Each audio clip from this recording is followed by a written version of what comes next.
Congratulations, you finally made it to 4 p.m. You know what that means. Happy hour. It's time to kick back, relax, and dive into the world of sports with the Young and Norvelle Show. Whether you're catching up on the latest scores, analyzing the big plays, or gearing up for tonight's games, we've got you covered. So grab a cold one, settle in, and let's talk sports. Here they are, Patric Young and Terry Norvelle.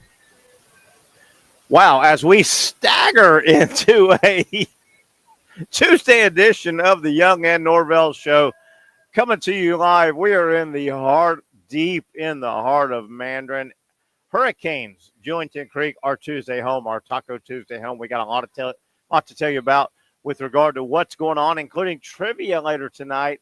I think it's Tuesday. I think we just got through 2024 Labor Day weekend. I think the college football season has started. And I think the NFL boys are ready to go in about 2 days. It is a good time of year. Hi, everybody. Terry Norvelle coming to you from, as I said, Hurricanes, Jewington Creek, our Tuesday home.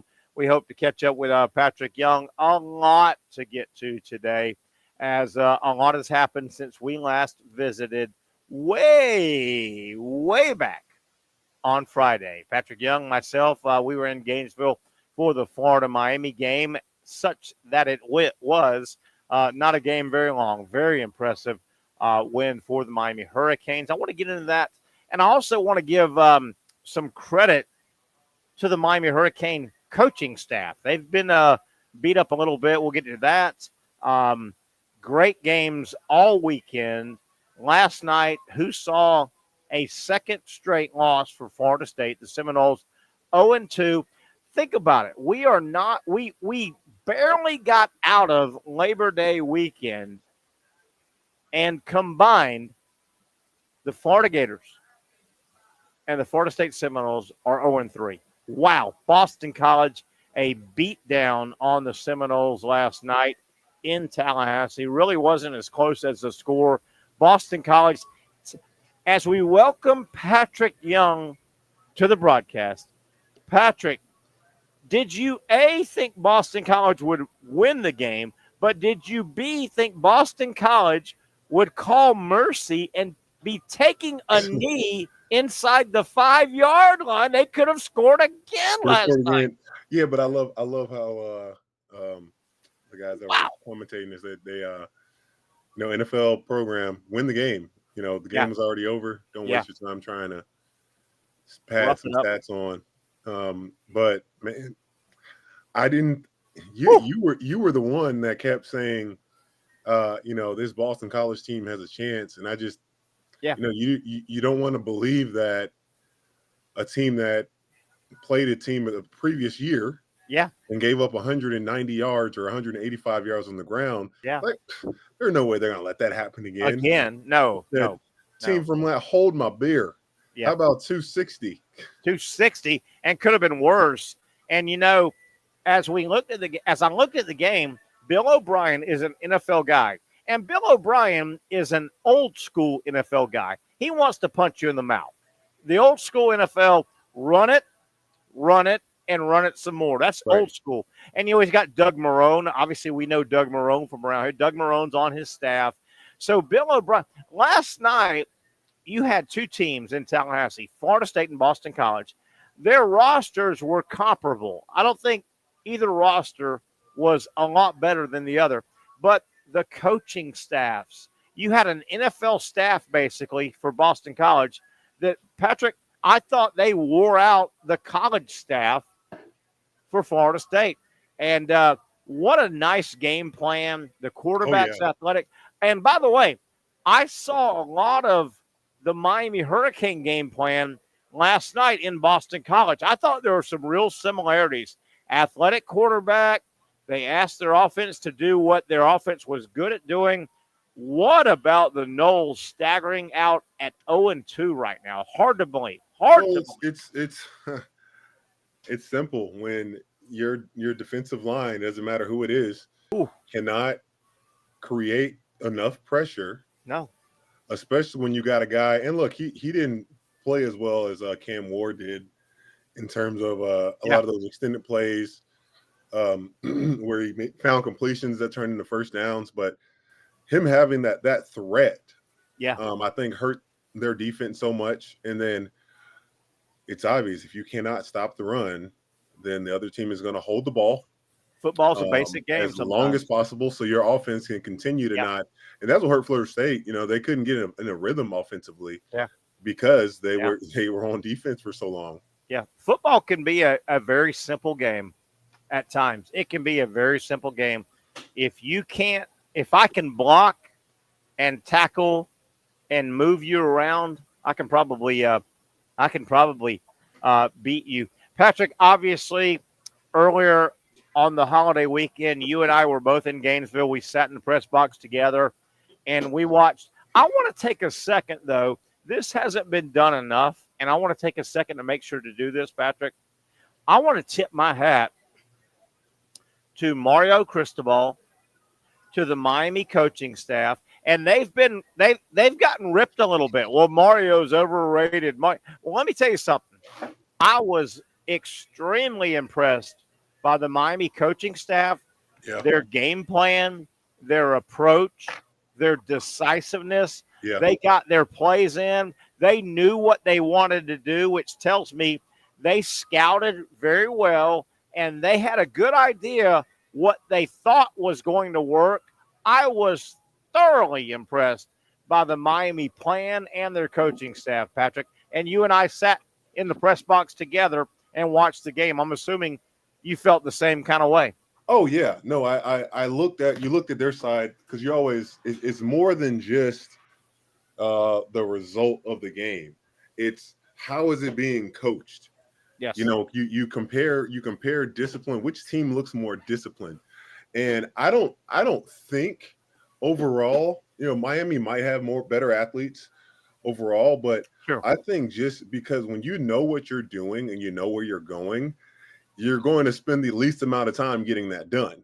Well said. And I'm trying to make that so simple because when I know the route in my job, there's not going to be these extra steps that are going to slow the team down. And the execution level. And that's where it's like, what's so baffling on the side of being a Gator fan is that you have all this time, what are they doing in training camp to not be able to execute? Because you got some plays that teams will run, and they're going to work. They just have these wrinkles and actions. Sure. Whether it's a handoff, a play action handoff to a bootleg, getting a guy out in the flat, or just hitting receivers or running backs in the flat. Yeah. In those short routes. Yeah. And it just seemed like that was an impossibility. But then you see DJ Lagway come in on the one scoring drive. Yeah. He made some good throws on time, on schedule, which is like, how does a second guy come in and he can do it and the first guy can't? Yeah. Especially after being the most accurate guy in the SEC last year. Yeah. I don't know, man. I was thoroughly impressed with the Miami coaching staff. They had a good offseason. They had a good pre-scout. They had a good plan. And I was really impressed with the way Miami put their plan together to exploit their players' talents. I mean, they really scouted and put offensive plays in that fit Cam Ward. They got Florida flowing one way and coming back the other. Yep. I really, really impressed. And I think that got lost on a lot of people. Everything that they ran that was a misdirection, the Gators got misdirected. The Gators got and it either went for a big run or misdirection, and it gave Cam Ward time to survey the field. Florida got thoroughly outcoached, I thought, Saturday. And that didn't just happen Saturday. Both coaching staffs had about 7 months. I don't know what Florida's coaching staff did. But Miami's staff went to work. Terry, you remember what happened last year with Miami and losing to Georgia Tech? How do you think if Coach Napier did that against, say, a game they were supposed to win? Yeah, you name it. Do you think he would have survived that? Do you think? I don't know. I don't think he would have survived that in year two. And you know what? a double tip of the hat to Mario Cristobal because, Patrick, let's go back a year when that happened. You just brought it up. Why did you hand the ball off? You fumbled. Georgia Tech recovered. Georgia Tech scored. That was the laughing stock of college football. Yes. And you remember when that happened. That week, and basically, if we had a show today and we said, what was the most embarrassing play of college football 2023, that would be way up there. But you know what? That could have buried a lot of coaching staffs. It didn't. Oh my gosh! It did not bury that staff. You know what? I was really, and a lot of Gator Nation has picked at Mario Cristobal over the last couple of years. Wow, does he deserve the money? Wow, Cristobal, he can't close out. Well, you know what? Mario Cristobal and his coaching staff this past Saturday, they took Florida and Billy Napier's staff to school. They really did. I think that's nice way to say it. Yeah, I agree. Patrick, what are your thoughts now? I mean, we just opened up year number 3 of Billy Napier, and things don't look good. Yeah, man. A lot of people, from what I've seen, they think that it's inevitable. It's inevitable. Yeah. You know, I think should be an easy game with Sanford. Yeah. A&M game goes to show that A&M's really not as good as maybe we thought. So there's a chance. I think Miami's probably better than A&M right now at this point. But from what we saw in that first game, and knowing that the second game is going to be easier, I don't know if the team is really going to get that much better. Wow. Are they really going to get that much better from it was shocking. It was shocking. We got some chats here. Bounce back, take it out on Sanford is one of our chats here, Patrick. Get ready. Take it out on him for sure. Get ready for A&M, and then we've got hashtag Fire Billy. Man, what were some of the worst things that you saw Gator fans potentially say in your platform, in your world? And obviously, I've been all over the last 2 or 3 days. I've followed and read, and it's our job. I wanted to see what the temperature is, and most people, it appears the temperature is. And Patrick, I agree with this. I think Billy Napier is over his head. I think I think he has lost at times. He's over his head. I think the job's too big for Billy Napier. We're in year number 3. Now, what do you do? Do you do anything? If a lot of people are saying, there's a group, Patrick, that is saying, fire Billy Napier right now. Okay, my question with that is, what's to be gained? You still have 11 games left. Is there anything to be gained? Hiring an interim, bumping up a guy, I don't know. But no, my personal opinion, and I don't want to shy away from it, I think Billy Napier is over his head. He's not the guy that's going to lead the University of Florida to where they want to go. Now, the bigger question, Patrick, to me is, where does the University of Florida want their football program? And I'm going to say it again. And when I say the University of Florida, I'm talking about the Board of Trustees, and I know there's an interim president, but where does Florida, the University of Florida, want their football program? They're in the SEC. They're going to get a big fat check every single year because they're a member of the SEC. Are they fine with that? Or do they want to win and win big at football? That's the first question I have to have answered. I don't know, Patrick. Maybe you do. Where does the University of Florida want to land their football program? I don't know. You tell me. Oh, man. Obviously, when you put so much money into it, and I'm talking about it exactly to the point of what you said, the expectation is to be now in the playoff. That's where, and I just don't know if maybe this jump for Coach Napier was too big. Yeah, coming from Louisiana, should he have? Yeah, the guy should probably have definitely get another job. I just don't know if Florida just doesn't seem like it was the right place. No, Um, awful big job. like maybe you have a lesser of school or an ACC school, do well there, and then you take an big SEC job like University of Florida. But yeah, it's just the repetition of certain mistakes where you're just like, how, like, and I know this drives you crazy as it drives me, but a delay of game out of a timeout, Out of a dead ball. out of a dead ball. 5 minutes of non-football, you're getting a kickoff. Miami has been kicking the ball into the end zone, so you're 99% sure you're not only getting that kickoff, you're getting at the 25, and you can't get a playoff. And that shouldn't even matter, kickoff or not. How much different are you going to call a play from the 20 or the 25, Terry? Sure. Or the 20 and the 30-yard line, like whatever. Sure. You're going to call the same, you go, hey, we're going to see them get on the field, and we're going to run either this play or this play. Now, right? That's it. Now, Pat, let me back up.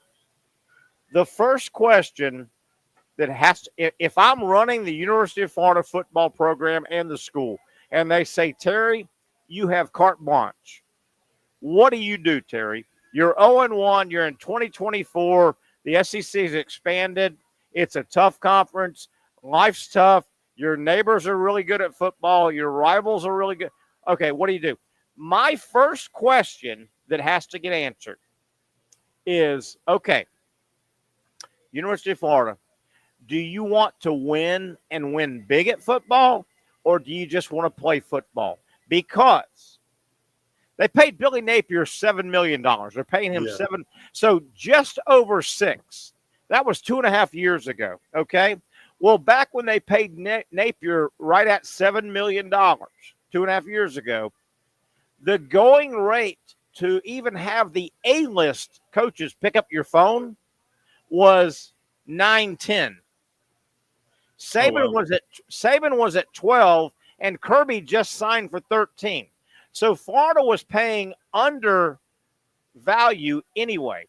Okay, if they blow Napier out, and I don't think he's the guy for the job. I think there needs to be a parting of the ways.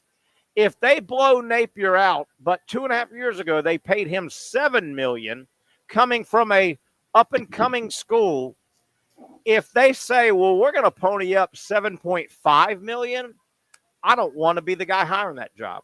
You don't want to win at football.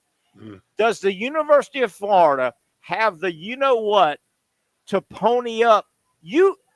The industry standard right now to get an A-list coach and his agent to pick up your phone call is $10 million. I know. It's $10 million. It's the industry standard. Do you want to play in that neighborhood or do you not? That's the first answer you, the University of Florida, have to tell me before I take on your program. Before I'm the guy. So it's a $35 million loss. And Patrick, I don't know if they want to play there.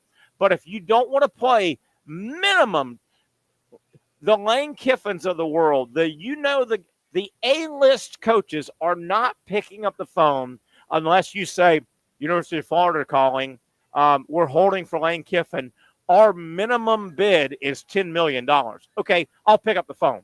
If you don't have that, if you're trying to get the up-and-coming guy and hit a miracle from Louisiana Tech, well, you can offer $7 million. That's not where it's at. Florida, what do you want to be?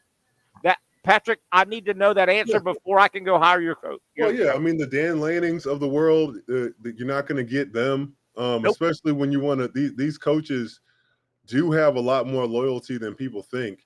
Like, you have to give them an offer they can't refuse. Yeah. And that's what it would take to get someone like Lane Kiffin, which is it's ironic. You want somebody different, but you're tired of paying one guy. But on the way out, if that's what the powers seem necessary. Now, Coach Napier gets $25 million. Hey, there's a secondary issue here. I'm a Lane Kiffin guy. There's two things that Lane Kiffin will not even pick up the phone. A, you got to have $10 million before I even pick up the phone. I'm an A-list guy. B, the University of Florida football program, and this is working against Florida right now, The University of Florida football program has some rebuilding to do. If you're a Lane Kiffin, do you say, I'm tired of rebuilding? I just rebuilt Ole Miss. I don't want to take 2 or 3 years. I'm telling you, man, there's a couple issues. Florida is not a plug and play right now. And do they want to spend the money it takes to get into the tall cotton neighborhood? You know what I mean? The tall cotton. And I don't know that. I'm not sure they do want to. The University of Florida could be very happy with saying, hey, as long as our football program is in the SEC, we get that fat TV check every year. Do you realize Vanderbilt gets the same check as Alabama? Yeah, exactly. You don't get a bigger check because you won 14 games, Georgia, or 4 games. Dang, Terry, I don't know. Do you think the Gators can beat Vanderbilt right now? I'm glad they're not playing them this year. Right? I'm glad they're not. They'd be on a 2-game losing streak. I heard this too, by the way, Terry. And this is a little shift from Florida to ACC. But the teams suing the ACC are currently 0-3. And the teams not suing the ACC are 15-2 right now. Oh, that hurts. That hurts. It's sad, man. Is this going to turn? But for Gator fans and for Seminole fans, is this going to turn into a combined? We have some unity because we both want Miami to lose and don't want to cheer for them. Then also, are we going to continue to cheer for each other to lose? Continue to have bad seasons? I know it made Seminole fans happy to see us get our butts whipped, but it made me. I didn't feel bad about last night. I want DJU to do better. I just don't. His accuracy sometimes, his timing. He did have a lot of drop passes, some passes that were right on the money. I think just his inconsistency and his lack ability of running and extending plays. I think those are things that Jordan Travis did last year. Yeah, that he just isn't the same type of guy to do that. No, I agree. As we go to our first break here on a Tuesday, actually, from Hurricanes down in Jewington Creek. We're down in the heart of Mandarin. Patrick, you hate to be a fan in this position, but I know where I stand with Billy Napier. I think the job's too big for him. I think the quicker he is separated from Florida, the better. With that said, you hate every week to roll around and go, what you want your team to win, right? But let's just, for happenstance, say out of the blue, DJ starts playing quarterback. He has a couple magical Saturdays. He'll probably lose a couple games on his own because he's so young. But let's say he has a couple magical Saturdays. The Gators win 2 or 3 games that they should win. They upset a game or two. And let's say Napier is still the head coach this year, and they win 6 or 7 games. I think that would be the worst thing for the program. I've said in the offseason, I want the Gators, in a weird way, to win 3 games or 8 games. The worst thing is if Napier pieced together 6 or 7 wins, I want at the end of the year, Patrick, Gator Nation to know where they're at with Napier. Either he's your guy or you're not. Even if Florida pieced together 7 wins this year, I don't think Billy Napier is the guy for the job long term. It's just me. Man, it just sucks when he has a job, and this is the job for all coaches that is going to be measured by wins and losses. But at the end of the day, that's why they have great agents, and they get paid a lot of money to get fired. So, it's you want to feel bad, and you love Coach, but he's going to be fine either way. Sure. But there are some people, and I will say, like a person like Savannah Bailey, if there is a new changing of staff, I hope someone like her stays around because she is a huge piece too, especially on the player side. All I know, Patrick, as we break, I'm a lot older than you. I've gone through these coaching changes and turnover and losing periods, fan bases unhappy, coaches unhappy. Patrick, I can reference 4 or 5 separate times in my broadcast career when the coach, and I say the coach broadly, okay, broadly, not just Florida, when the coach gets publicly belligerent, Yep. it's generally over. I've never, and Napier with his comments he might have been a little bit out of context when he said the rural Florida fan in the basement. You heard it, you read it.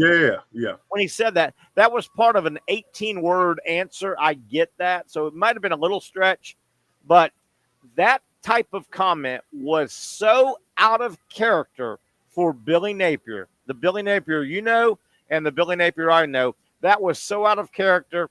When they get to that point, my history is it's over. Yeah. It's over. And I think it needs to be over. When? I'm not sure. I don't know if there's a benefit to firing this hour or not. And frankly, his staff, I think, is so weak, he doesn't have a great interim guy sitting on the staff other than Ron Roberts. Dang. But, Patrick, my history is when the coaches in football, when they get that belligerent, it's over. Is it downfall? It's over. Yes. Yeah, Let's take a break. That's what happened with Dan Mullen.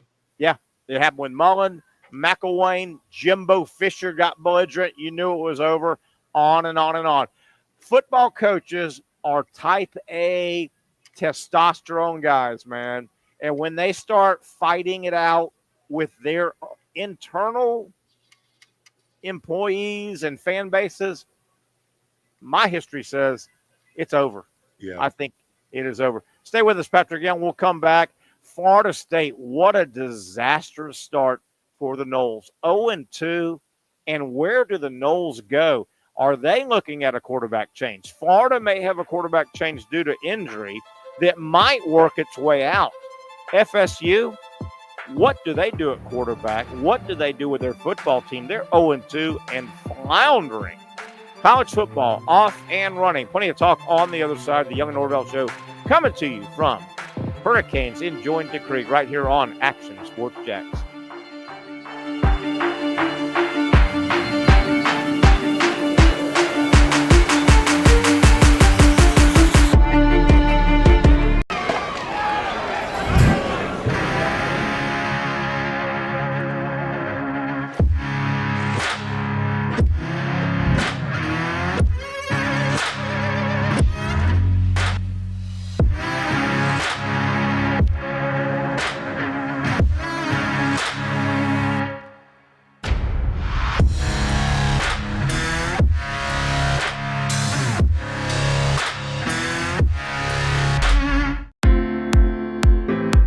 At Southeast Orthopedic Specialists, we know pain and injuries can stop you from doing what you love. This is why our board-certified orthopedic specialists offer the latest in both non-surgical and surgical treatment options and create a treatment plan tailored to your unique lifestyle and goals.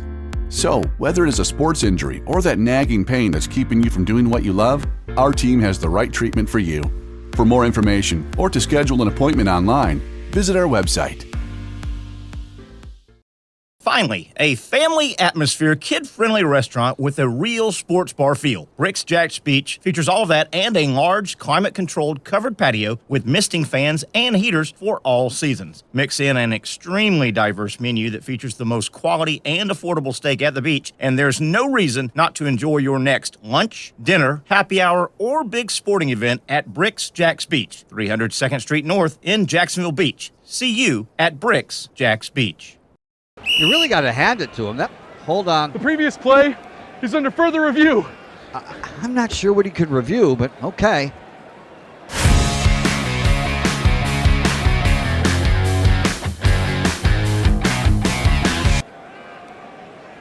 Sure has been a while. Dine in at Hurricane Grill and Wings for the football season. Well, there he is. Oh, what is that? The Action Sports Jax 24/7 network is streaming. I'm Stuart Weber, and I'm here to teach you a nice 3-step process on how you can watch all your favorite programming from the Brent and Austin Show every weekday 10 a.m. to 1 p.m. or the Cup Date with me. It's fantastic. We talk NASCAR. It's a great time. Wednesdays at 1 o'clock. All right, first step, easy. Download the Action News Jax app. You probably already have it downloaded on your phone, so you might already have that one taken care of. Step 2, see that stack of pancakes up there? You click that stack of pancakes, and it's going to bring down step number 3, which is a full screen of all the different streams that you can click on, including the Action Sports Jax 24/7 stream. You click that, the video's rocking and rolling on your mobile device. You're watching all the shows you want to, and you're having a good time. You can also do it on your smart TV with the Action News Jax Now app. I do it on my Samsung TV at home. It's a great way to watch it on a nice, large screen for all the content. That's the Action Sports Jax 24/7 network. Hope you can find it. You trust CGC to make your water great, and now you can trust CGC with your plumbing needs as well. Fast, convenient scheduling, licensed and insured. A quick call away at 904-552-1242. You never know when you're going to have an issue with a shower, toilet, or maybe it's a sink that sometimes is easy to fix. All right, let's be honest.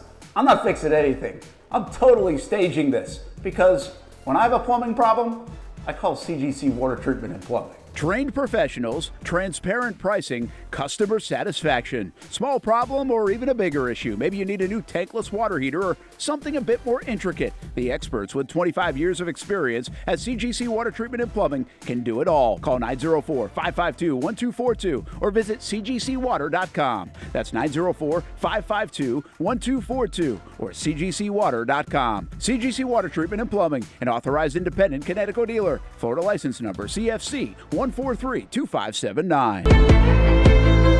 Oh, Bell Tower, it was crawling on Saturday. A lot of fun.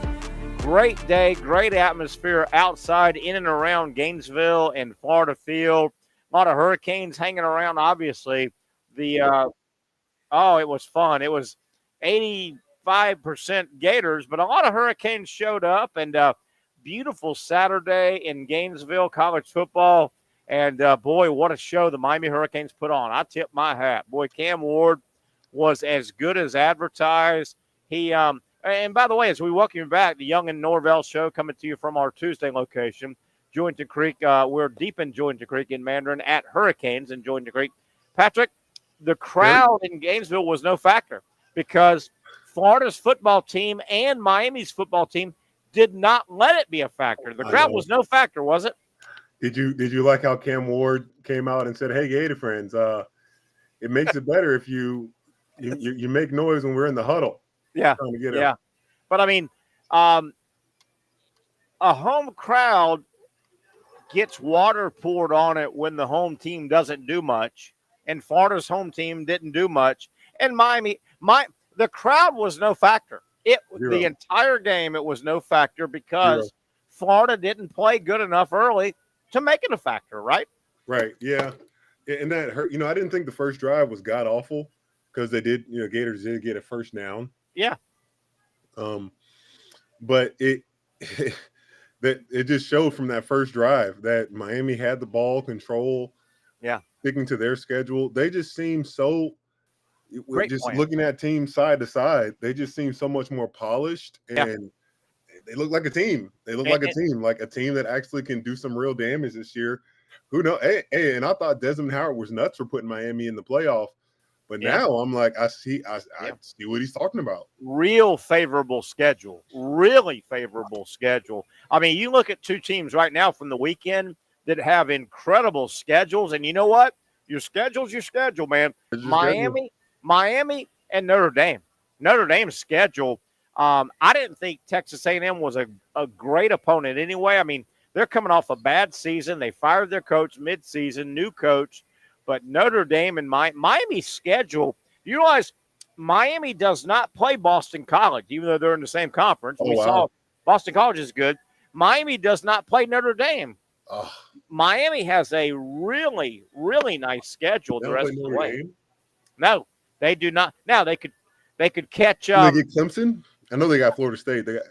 They got Florida State. I'm not even sure they have Clemson. I mean, Miami has a really, really check it out real quick.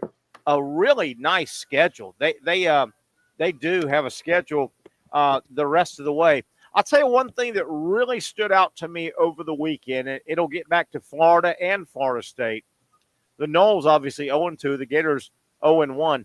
We've seen 3 total games between the Gators and the Seminoles this season. We're just out of Labor Day weekend. Wow. Patric, I can't fathom how FSU and Florida, how and why are they so bad on both lines of scrimmage? Both teams.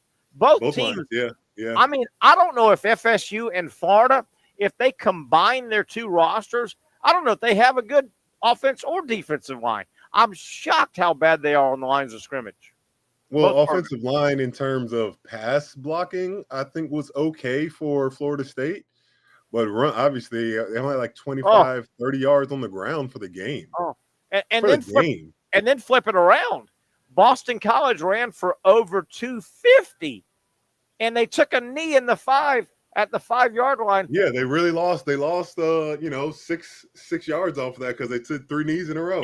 Yeah. I mean, Boston College pushed FSU around for the second week in a row. FSU, their offense and it's mind-boggling how bad Florida and Florida State are on the line of scrimmage.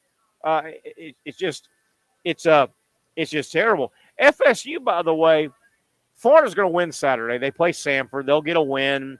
They'll catch their breath. They'll then have Texas A&M at home.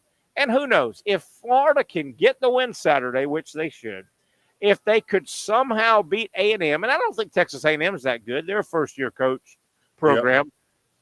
Yep. If Florida could win those next 2 games to get to 2-1, catch your breath, and then, okay, maybe you could piece something together. You got Mississippi State, you got Tennessee on the road, but FSU is 0-2. They're off this Saturday, and then they entertain Memphis. That will be the Super Bowl for Memphis, which is the school that Mike Norvelle came from, and they're going to think we're going to go beat FSU. That's going to be a hell of a game, and we got plenty of time. Pat, that's going to be a hell of a game for FSU and Memphis. No reason for them not to think that. Yeah, that's going to be a tough match. They're a wounded dog. Woo, they are. I want to get back to Florida, though, Pat. You and I sat in the press box next to each other, watched the Gator game against Miami. I will say this, and I'm not a Graham Mertz apologist. I think Mertz is fine. I think, obviously, he's injured, but I think you can do a lot worse than Graham Mertz as your quarterback. Patrick, I tapped you on the shoulder the entire 3 quarters that we watched the game together. I didn't think Florida's receivers got open at all. That I was stunned. A brand new Miami secondary ran, I thought, stride for stride with Florida. I didn't see many guys with any separation in pass routes. Yeah, no, and I think our buddy Shane Matthews was watching those routes and commenting on it that these guys are not running good routes. No. Trey Wilson, but they use him so much east and west. I know. I did like that Graham was going after the kid Jaden Bader. Yeah. And some of those throws were errant, like he had a chance to get those. But other than those 2, and number 17, can't remember his name. He's supposed to be the third guy. DK. I don't know if he did anything. Yeah, DK didn't do a whole lot. I didn't see Florida's receivers get any separation. I thought every time Florida threw a pass to a Gator receiver, there was a Miami DB somewhere close. Somewhere right there, right? And Miami replaced 3 of their DBs. I thought Miami, man, they played a well of a game. Hey, Pat, do I have this right? I think I do. Help me out. My numbers may be off, but, man, what a tough time right now. If you look at our area, and obviously we're on streaming and you can watch us anywhere in the world, but our core area is Duval County, Jacksonville, right? I mean, that's our core area. Am I correct in saying that the 3 geographical programs, football teams that we follow the most in our area, the Jaguars, the Gators, and the Seminoles, okay? Those are the 3 big football teams that we follow in our geographic area. Yeah. Am I correct in saying that if you look at their schedules from last year and the opening of this year, those three teams, you could say, are a combined 1-14 over their last 15 games. Am I correct? Well, and here's how I came to that. Florida is now on a 6-game losing streak. They're 0-6 their last 6. Florida State is 0-3 their last 3. And the Jaguars are 1-5 their last 6 games. If you add that all together, the 3 geographical football teams that we follow in our area are 1-14 in their last 15 games. Am I right about that? Oh, my God. That hurts. Why'd you have to bring that up? Of all the things you could bring up, Terry, I think there's just like an exception. You know, you accept that without talking about how miserable you are. But now you got to put numbers to it, Terry. Yeah. Come on, man. Yeah. All right, and You in a bad mood today? No, I'm in a good mood. I'll put. There you go. I got a guy flashing me the use sign over here, so I'm in a bad mood. Now. Oh, you couldn't get enough of that yesterday. Hey, he did this. Over the weekend. Yeah. You could not get enough of that over the weekend. Where was that guy when Al Golden and Randy Shannon were coaching that team? You ought to. Quiet. But I will say this, though, Patrick. If you want more numbers, hey, Gator Nation. Hey, Seminole Nation. Chin up. It's only 354 days until next season. Week 0 of 2025. But by the way, looking way ahead, and we should not do this, Patrick, you realize Florida opens up in Miami next year, and do you realize Alabama rolls into Tallahassee to open up the season next year? Really?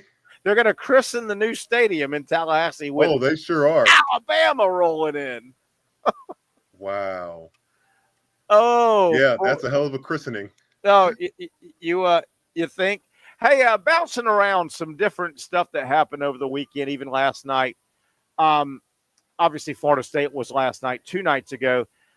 What about the USC LSU game? Did I watch it different? I thought there were 4 or 5 times where LSU was about to put that game away, and Patrick, they pissed it away. And damn if USC didn't come back and win that game. How did LSU not bury USC? I don't know. I just don't think they were good enough offensively. I think Musburger or whatever his name is, he Nussmeier. He crapped the bed. I don't think he's as good as what they thought. But yeah, I mean, at least with that game and that loss, even though that's 3 in a row for LSU starting the season, or that's 5 in a row now. Under Brian Kelly, 3 in a row, yeah. They've shown that they can be a team to bounce back, and I agree. Fortunately, they have a schedule that would let them do that. Would help them. We much better as Gator fans have lost the game that way, like that. Yeah, but didn't you feel like? I felt like, particularly in the second half, there were 3 or 4 periods where I go, okay, LSU's one more score from putting this away, and they never quite put it away. And then USC came back and won. Just couldn't finish. Couldn't finish the job. Yeah. All right, Patrick. Let's get to our Week 1 picks. Wait, and this is one thing real quick. Hey, everyone, it could be worse. We could be the White Sox. We could be the White Sox. Good point. What do they got? Like 108 losses or whatever. Yeah, something like that. They're Patrick. They're really close. I think I did this right. It takes a lot of work, but let's review our Week 1. We're going to do this all week long during the season. Oh, our bets. We started at 100, and we put 5, 10, or 15. We pick games out. We're not really going against each other. But here's what I got, Pat. If I did this right. Okay, Patrick Young, you picked 3 games with the spread, and you put 5, 10, or 15. And here's what I've got you. Patrick Young, you took Georgia, giving 11.5 against Clemson. Georgia won that comfortably. You put 15 on that, my man. Yep.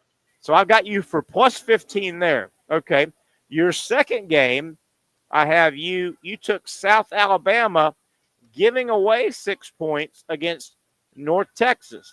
Well, North Texas actually won the game outright, so you missed that one.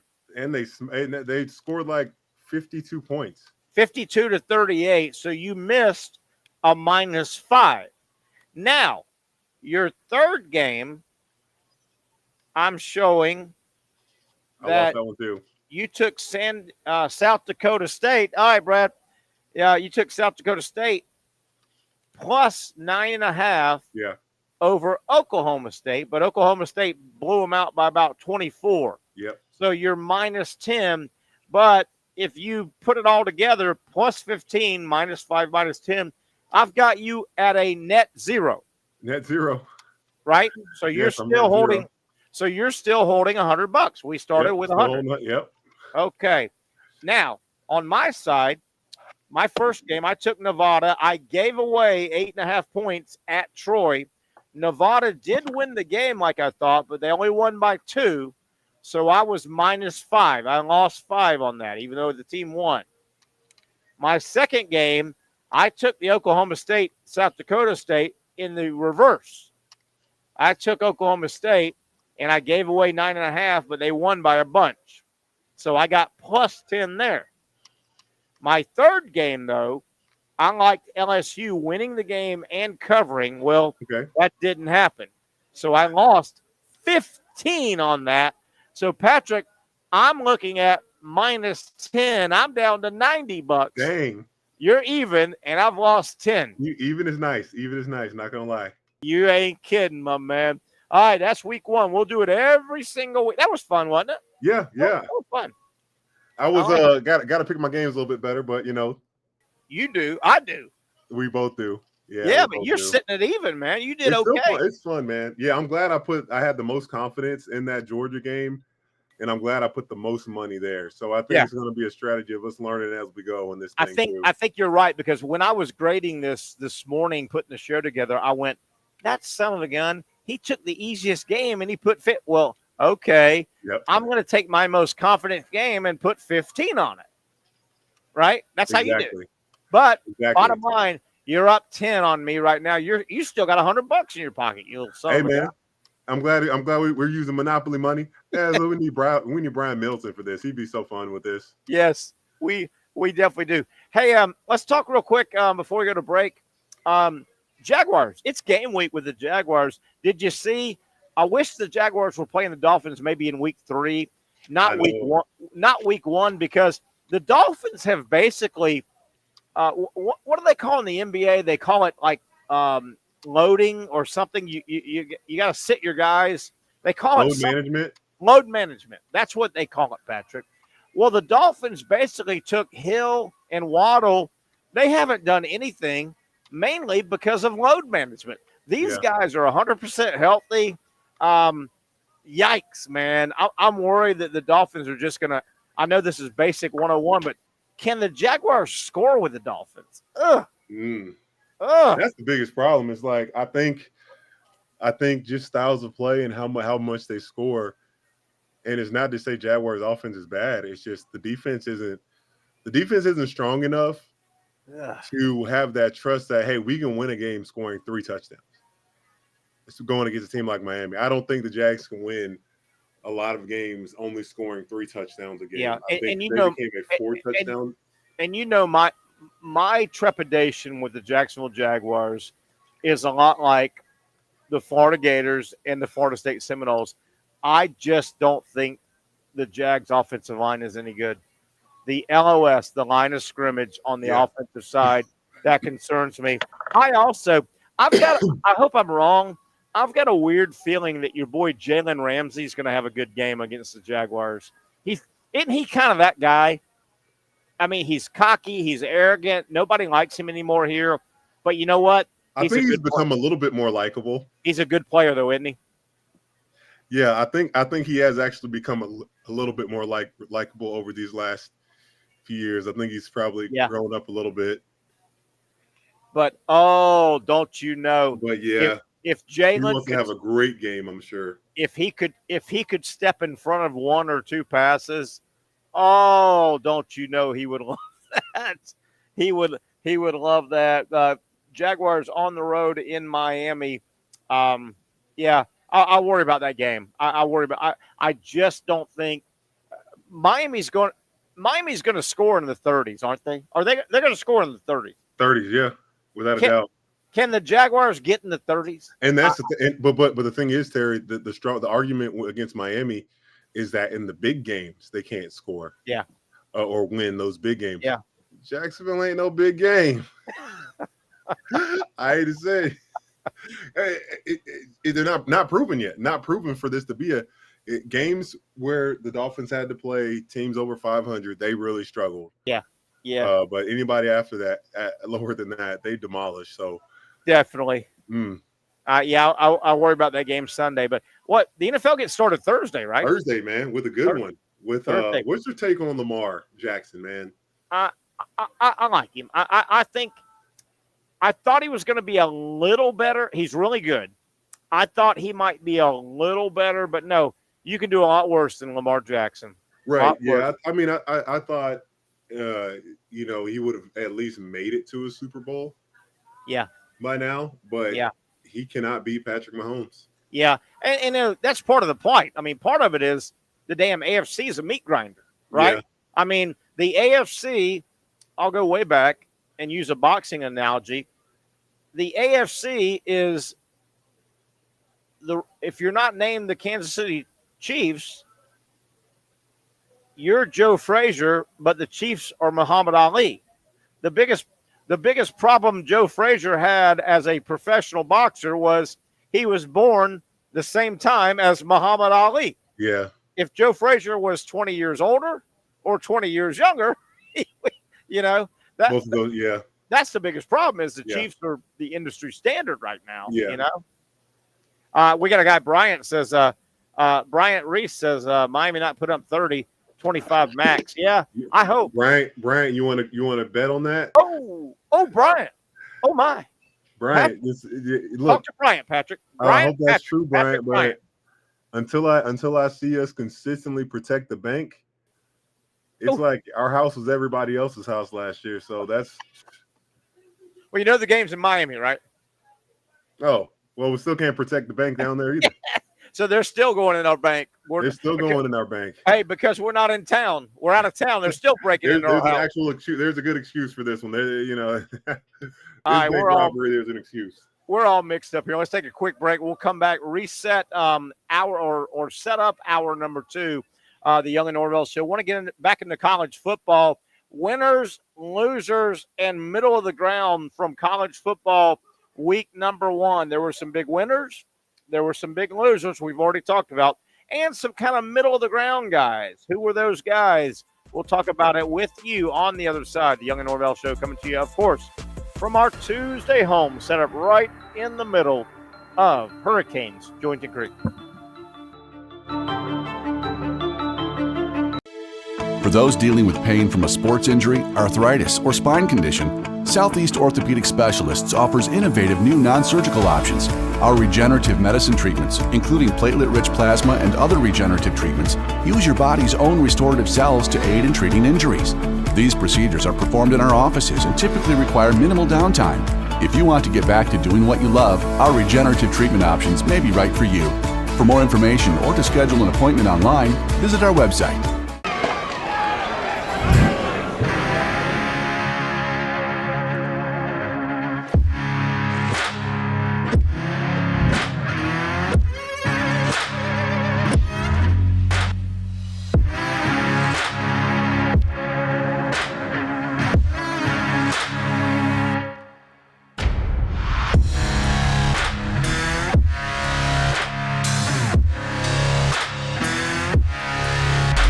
Finally, a family atmosphere, kid-friendly restaurant with a real sports bar feel. Rick's Jack's Beach features all of that and a large, climate-controlled covered patio with misting fans and heaters for all seasons. Mix in an extremely diverse menu that features the most quality and affordable steak at the beach, and there's no reason not to enjoy your next lunch, dinner, happy hour, or big sporting event at Rick's Jack's Beach, 300 2nd Street North in Jacksonville Beach. See you at Rick's Jack's Beach.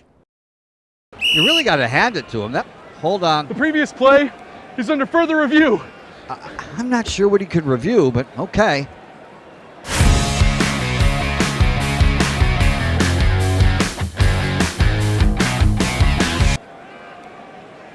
Sure has been a while. Dine in at Hurricane Grill and Wings for the football season. Well, there he is. Oh, what is that? Hey everyone, Olivia Tasley here from Action Sports Jax to tell you all the different ways you can watch our new 24/7 network. 3 easy steps. You don't even need a pen and paper to write it down. Step number 1, download the app. Search Action News Jax in your app store either on your phone or your smart TV. Then, once you're on the app, click on that little drop-down menu in the upper left-hand corner with the 3 little lines. That'll show you these options, and boom, right here, click Action Sports Jax 24/7, and you will be brought to our continuous stream channel. That app can be accessed through all these different platforms, whether you have Roku, Fire TV, Smart TV, Apple TV, or Google TV. You can find our app. Now, if you don't have access to the app, don't worry, we still got you covered. We're across all social media platforms from Facebook, Instagram, X, YouTube, Twitch. We have a podcast channel. Plus, check out our short reels on our TikTok. Action Sports Jax 24/7. It's on all the time and everywhere. It's a new logo, new branding. With Bold City Heating and Air, it's an old school approach. One of the few locally owned and operated air conditioning businesses left in Jacksonville. It's hot, Florida in the summer. You can't do much to avoid it, but you can keep cool with Bold City Heating and Air. It's every customer counts kind of service, from when these trucks have pulled up to my home over the last couple of years and when they pull into your driveway as well. From communication to pricing to the actual service, everyone at Bold City Heating and Air cares about you. You know who is coming to your house. You know they will be well trained, and they will respect your home. Air conditioning convenience at boldcityac.com. Stay cool while it gets hot. Bold City Heating and Air can help. Don't get caught sweating all summer. boldcityac.com, and they have financing to help. New systems starting at $110 a month and $50 off any repairs. Stay safe, stay comfortable with Bold City Heating and Air at boldcityac.com. Homegrown in your hometown. Oh my, kind of a overcast, cloudy day. I drove into Mandarin, as I'll welcome you back to a Tuesday edition. We're back on the air here after taking a few days off, the Young Norvelle Show on Action Sports Jax. I drove into deep Mandarin, Patrick, about 2 hours ago. Got here a little early, did some work and some emails and stuff. Man, I drove through some serious rain. It was raining, Patrick. Yeah, that's my mom was like, it's raining pretty bad. I was like, It was coming down, my man, earlier. I hate it. It was coming down. Hey, I think starting tomorrow, I was talking to Brent Martineau, our buddy, our leader here on Action Sports Jax. And, obviously Brent and Austin, their show midday, Monday through Friday. And we also now have a college show on Saturday. Our buddy Casey Kurtz runs that college show. It looks like we're going to do this fun synergy thing with all of our shows, Patrick. Starting on Wednesday, Brent, I think, is going to spearhead this. He's going to have games that we're all going to pick as shows. So you and I are going to get games, and we got to put our head together, and it'll be a fun little synergy thing. I can't wait for that. I think it starts tomorrow. Okay. I think it starts tomorrow, and we'll track it, and we're going to win. But, I mean, it's not about winning. It's about teamwork and camaraderie, but we're going to win. But anyway, it's not about winning, Patrick. It's about teamwork and camaraderie. But we're going to win. We're going to win. We're going to win. So I'm looking forward. A participation trophy no time, folks? No. Hey, Patrick, college football winners, losers, kind of middle ground over the weekend. I'll throw some out, and you can throw if I'm missing anybody. How about winners? Obviously, Miami Hurricanes, Boston College. That was impressive last night. Yeah. The way that's a new coaching staff. They were together. They had a plan. Boston College had a nice roster, right? Yeah. They had a good. You always wonder with NFL guys coming to college, is it going to translate? And it's like, man, when you get guys to buy in as Bill O'Brien has, this is what you get. My goodness, they've got talent. They've got big linemen. That's what I worried about for Florida State. If Bill O'Brien had any players, I thought he could punch them in the mouth, and they did. How about Vanderbilt? I mean, I nearly picked Vanderbilt, but I didn't. What a nice win for Vandy and the SEC. They knocked off Virginia Tech. That was a great win over the weekend for Vandy. Yeah, that was a great win. Especially everyone knows, and they know that they're kind of like, I don't want to say the laughing stock, but you just know that they're not the laughing stock. for them to come out and start the season that way, nice I'm win. sure. I wonder what the spread was. I'm sure I know Virginia Tech had to be favored in that one. Yeah, I think Tech was by like 9 points. I thought Miami had a big win in terms of winners from college football. Miami, Boston College, Vanderbilt, USC. I think LSU blew that game last night, but USC had to go take it, and or 2 nights ago, and USC did take that game. In terms of losers from the weekend, I mean, Florida State. I think Florida and Florida State, big losers. LSU, and man, Clemson. What's going on with Clemson and Dabo Swinney? They hung around with Georgia, but man, Georgia just was playing with them like they were varsity versus JV, I thought. Yeah. Even in that first half, you thought, well, I mean, obviously the defense came ready to play in the first half. It was the offense of Georgia that just couldn't get in the end zone. But yeah, that as a Clemson fan, how do you feel after that one? I know, and 3 points. You look Are we at back? Georgia. No, you're not back. Absolutely not. You look at Georgia, and I can see one team beating Georgia during the regular season. You know who that is? Georgia. I could see Georgia looks bored right now. If the game isn't a semifinal or championship game, they look bored. They just toyed with Clemson the other day. Oh man. They were like the big cat on the porch, and the little cat keeps running up to the big cat who's trying to nap, and the big cat just knocked the little kitten away. Get away from me. They just toyed with him, Patrick. That was, it was awesome, man. It was awesome to see that Georgia is still one loss in 3 years. I know. How about that? Or 2 losses. What was that stat they flashed up on the scoreboard with Georgia and Clemson? It said Georgia has won their last 36 games. It was like 36-2 or 46-2, and the only 2 losses were Alabama. Yeah, they've won 36 regular season games in a row to anyone not named Alabama. I mean, unbelievable. Here's the issue with Georgia. They're so good. I could actually see, and I saw a little bit of it Saturday, I could actually see somewhere during the regular season somebody knocking off Georgia because Georgia could get complacent. I think Georgia could beat Georgia this regular season, but do you really think somebody can beat them twice, that they would lose twice? If they lose one game, they're in the playoff. Is somebody going to then beat Georgia again in December? I don't know, man. I don't know, Patrick. It would take a couple of losses to knock them out of the tournament, Yeah, I think so. And I know they're probably really thankful for that. They're just because what they experienced last year, I don't think was fair.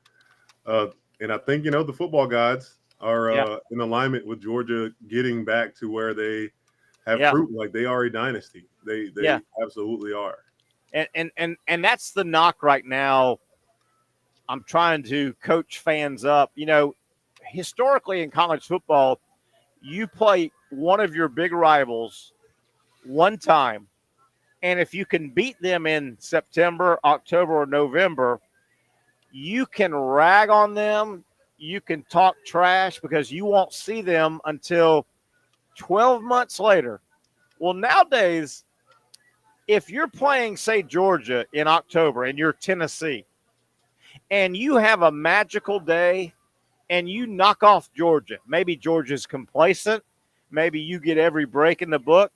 Well, you better be careful before you start crowing too loud, because there's a very good chance you may see them the second Saturday in December. Yep.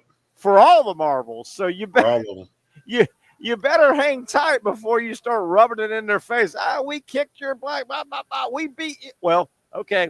That was a cute regular season game. I'll see you in the playoffs, my boy. I know, right? I'll see you in the playoffs. Pat, we're going to keep it here a little bit after the top of the hour. Looking ahead, a couple of games I think we should be aware of coming up week 2, college football.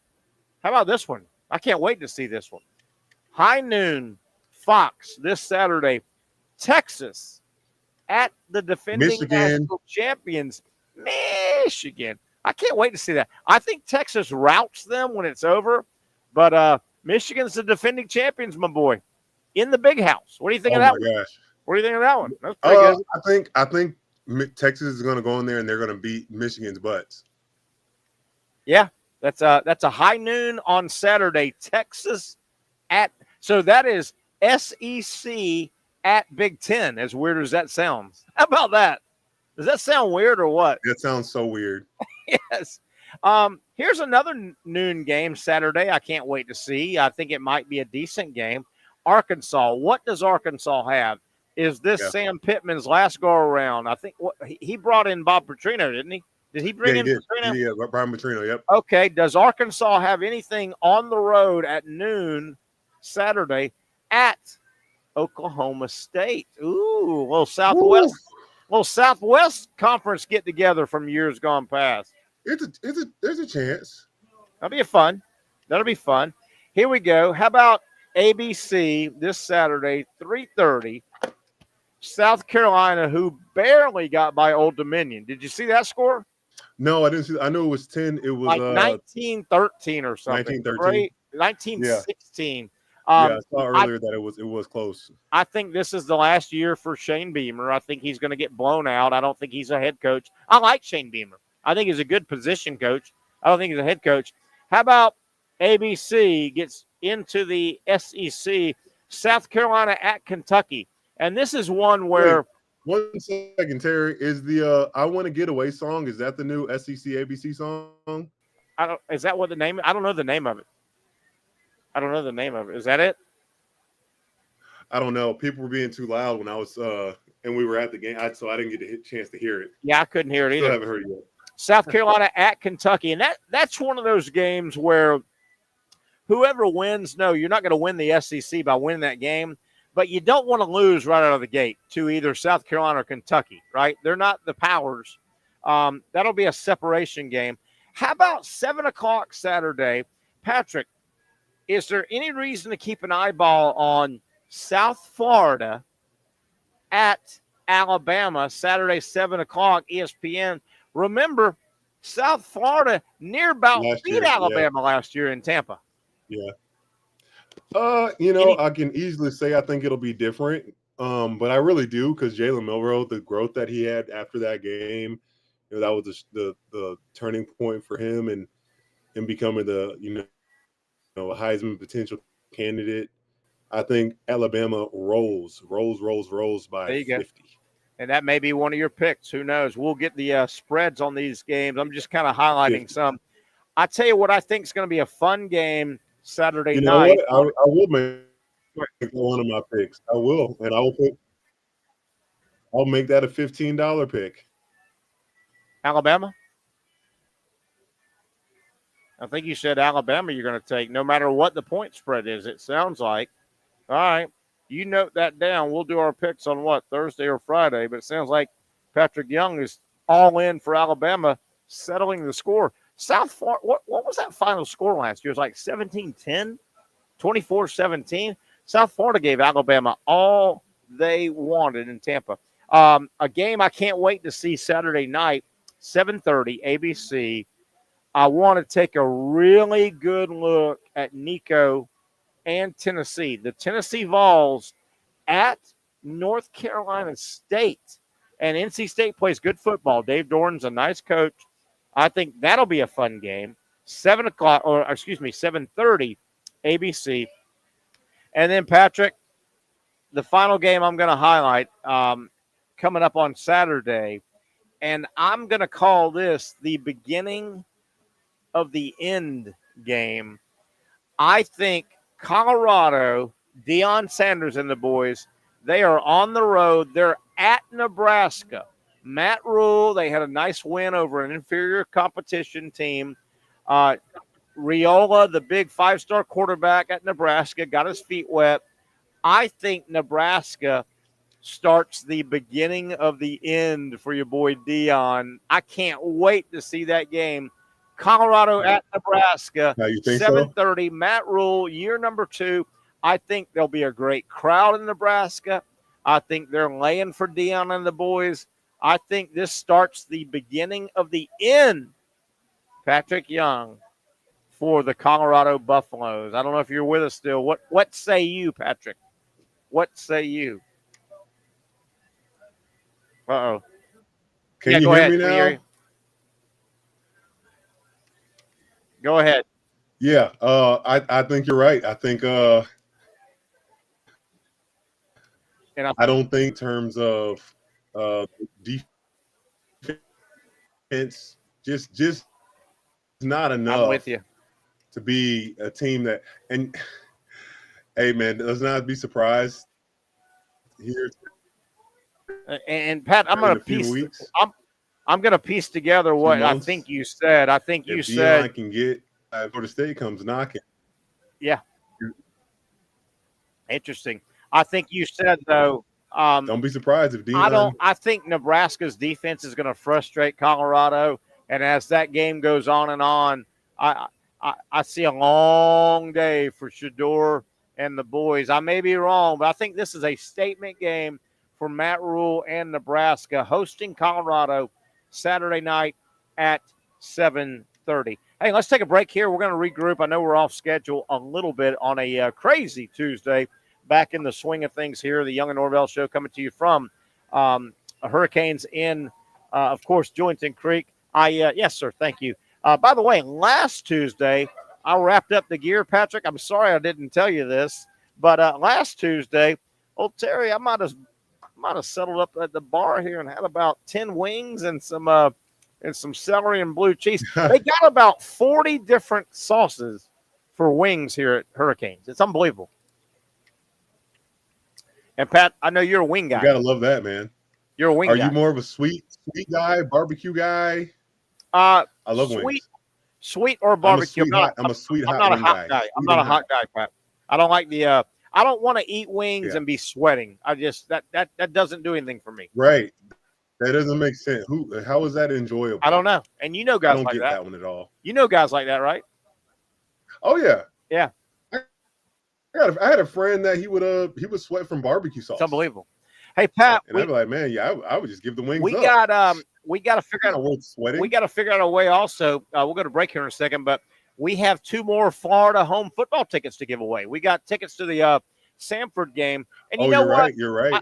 I know a lot of people may say, "Oh, who wants to go to that game?" Well, the Samford game is a perfect game to take your son or daughter or both to their first game. You know what I mean? Sometimes you don't want your first game to be Florida Auburn or Florida State or Florida Tennessee. This is a great game if you want to indoctrinate maybe your kid, your nephew, a family member. So we've got 2 tickets to give away to this Saturday's. That's a night game, right, Patric? The Florida. Is it a night game? I think it is a night game. I think it is a night game. And we got to figure out a way. We may do it with a trivia in a little bit. We'll figure out a way to do that. Hey, let's take a break. We'll come back. We're closing in on, I think we're going to visit with Brent Beard here around 5:20, 5:30. We'll try and catch up with Brent, who obviously has got a lot of thoughts from a busy opening weekend of college football. That and a whole lot more. It is the Young and Norvelle Show, of course, right here on Action Sports Jax, coming to you live from Hurricanes Jointon Creek.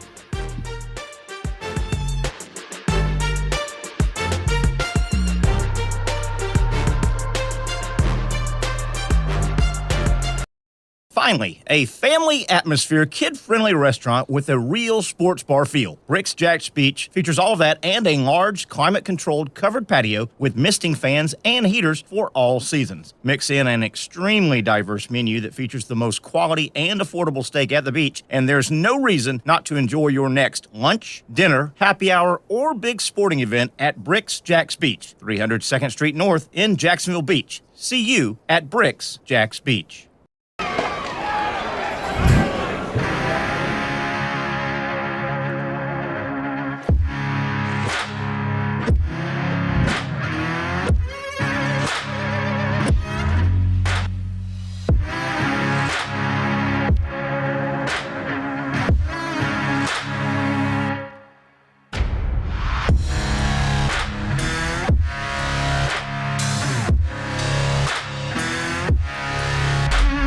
For over 20 years, Southeast Orthopedic Specialists has been providing the highest level of orthopedic and spine care to patients throughout Northeast Florida. Now, we're making that same great care even more convenient with Southeast Orthopedic Specialists Direct, a walk-in clinic where you can be seen for pain or injuries with no appointment needed. Staffed by orthopedic physicians and specialists, we offer everything from diagnosis and treatment to imaging and bracing, all with no appointment needed. For more information, hours, and locations, visit our website.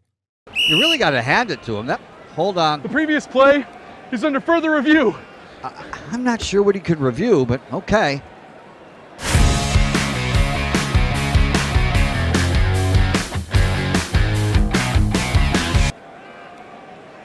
Sure has been a while. Dynamic Hurricane Grill and Wings for the football season. Well, there he is. Oh, what is that?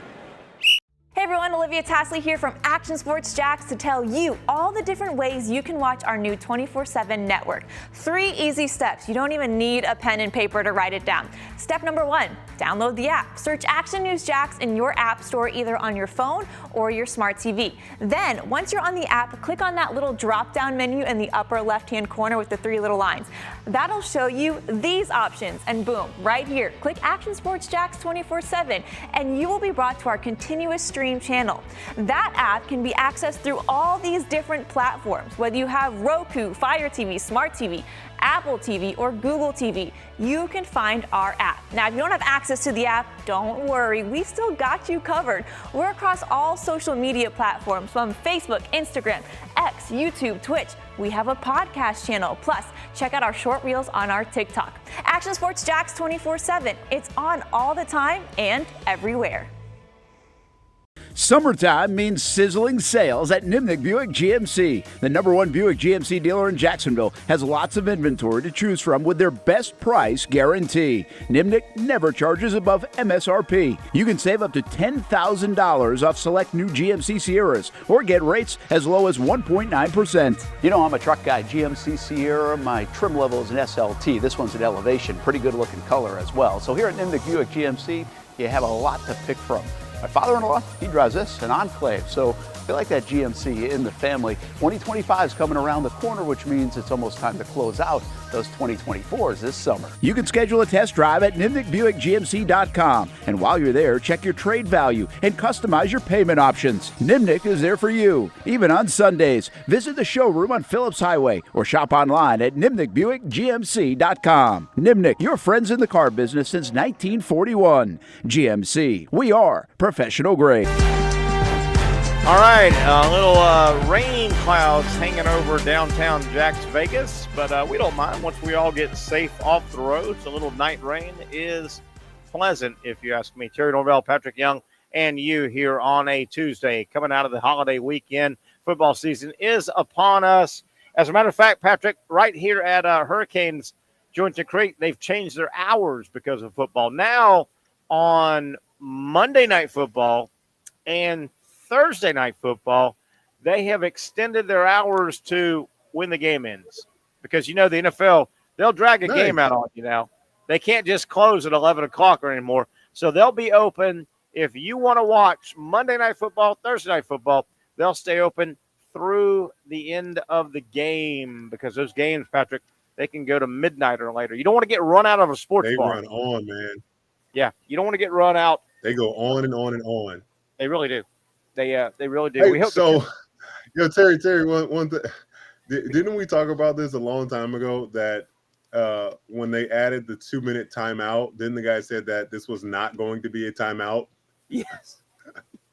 Or something like that. I hate it, by the way. I hate it.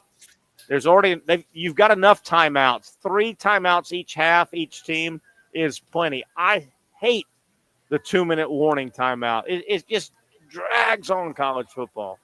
Drags it on. Hey, by the way, oh my gosh, let's get back to Gator. Let's get back to Gator football. It's not going to be an extra timeout. Yeah, right. Yeah, sure it's not. Patrick, you and I sat in the press box next to each other, watched the Florida-Miami game, and it blew my mind again. And this is like 5 years in a row.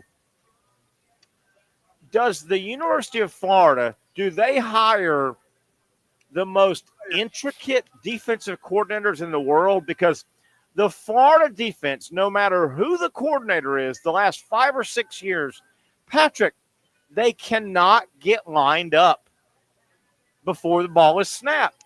Why is it that Florida's entire defense, almost every snap, they're running around looking at each other, they're looking at the sideline, they're motioning, they're shaking their head. They're basically saying, do you hear? Are you here? Are you there? Where am I supposed to be? They don't know what they're doing. Patrick, do they run the most intricate defense? Just go stop the ball. Why cannot Florida's defense get lined up before the snap of the ball? Well, I would say, Terry, like when seeing a lot of those wide open routes, like gains that Miami had, it seemed like the guys were so confused. They were playing two safeties back and just kept playing zone. And I think with those zones, like there is obviously a strength to zone. Sure. If you're not going to, but with the zone, with any defense, you need pressure on the quarterback. So Miami on their side, they had no fear in taking Florida on man-to-man. Zero fear. Yeah. Zero. And it seemed as though Florida had all the fear in their athletes to not allow them to go, because with zone, they're not following somebody. So those guys, once they find a little opening in a pocket, you're going to be wide open.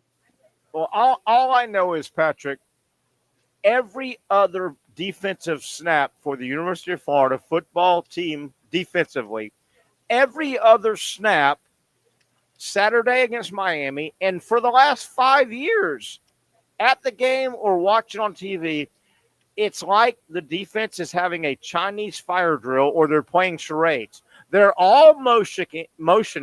They're all looking at each other. They're looking at the sideline. They're like, am I supposed to be here? What about here? There? Where do you want me? Let alone all the signals that they see something and they start doing all this. And Patrick, that's what I'm talking about. And now one of the guys on defense has a transmitter in his ear. He's hearing the defensive guy talk.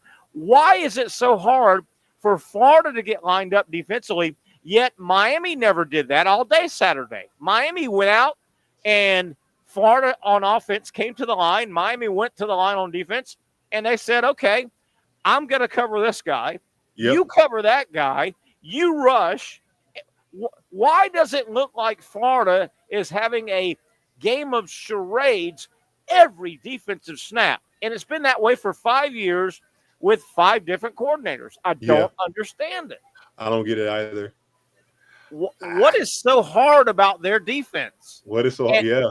And obviously they've been terrible on defense for years. Why is the D line so bad? Is it just talent? Are these guys not strong enough, quick enough? Hell, I had that discussion. Are they not getting coached on strategy on how to because it's like we bring 4 or 5. It really didn't even when we would bring 7 sometimes. It's like it made no difference. Yeah. It made no difference, Terry. Hell, Patrick, I had that discussion on texting last night with a couple of my FSU buddies who were watching their game last night, and I text 5 or 6 times. I go, guys, please tell me, why are the Gators and the Seminoles so bad on the lines of scrimmage? Think about it. FSU and Florida, they've played 3 total games. They've looked miserable combined on the defensive line and the offensive line. Florida's offensive line looks terrible. They look fat and slow. FSU's defensive line, the next time they get penetration will be the first time. They look, why are the Gators and the Noles so bad on the lines of scrimmage, Patrick? Yeah. Tell me. I mean, Florida State's defensive line yesterday, they were getting just pushed around. I mean, I don't know how else to say it. There Georgia was Tech no did it too. Georgia Zero Tech did resistance, the same thing. man. I don't understand how they're so bad on both lines of scrimmage. You also look at Florida and Florida State, and depending on where you think the season's going, I mean, Patrick, I hate to be this guy, but you're not too far away the Gators and the Noles from going, okay, what's the benefit of playing Graham Mertz? Depending on his injury, I get it. What's the benefit of playing DJU? Why not just hand DJ Lagway and I can't ever pronounce the hotshot 5-star quarterback that FSU has. Why not just hand him or Brock Glenn the job? Why play a 5th or 6th year senior right now? We're getting close. You're right. At a certain point, you got to start thinking about, all right, we're not going to make it this season. This guy is going to be our future. Dang, that's a wise thing for a program. And that even gives, I think that would even give the coach a favor. Yeah. Because instead of at the end of the season questioning, oh, is this other guy, is he going to be ready?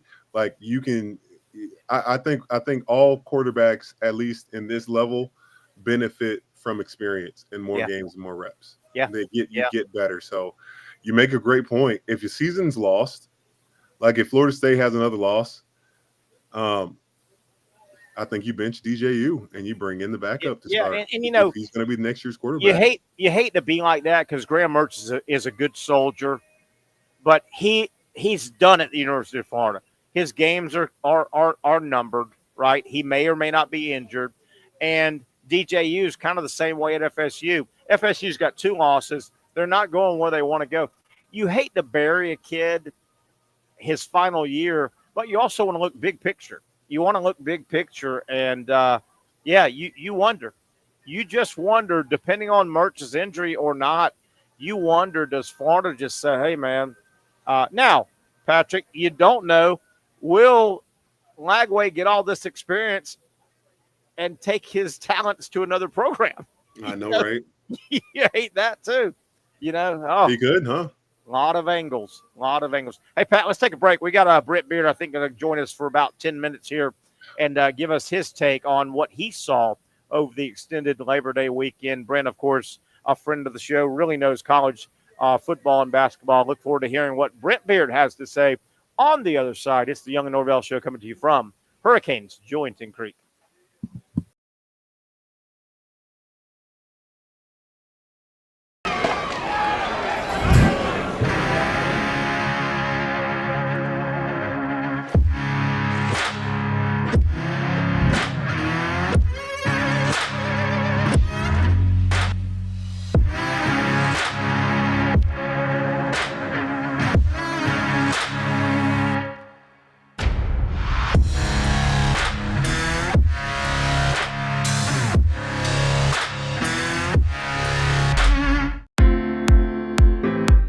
At Southeast Orthopedic Specialists, we know pain and injuries can stop you from doing what you love. This is why our board-certified orthopedic specialists offer the latest in both non-surgical and surgical treatment options and create a treatment plan tailored to your unique lifestyle and goals.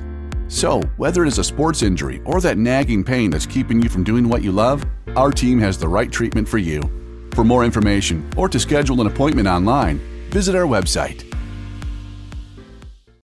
Finally, a family atmosphere, kid-friendly restaurant with a real sports bar feel. Rick's Jack's Beach features all of that and a large, climate-controlled covered patio with misting fans and heaters for all seasons. Mix in an extremely diverse menu that features the most quality and affordable steak at the beach, and there's no reason not to enjoy your next lunch, dinner, happy hour, or big sporting event at Rick's Jack's Beach, 300 2nd Street North in Jacksonville Beach. See you at Rick's Jack's Beach.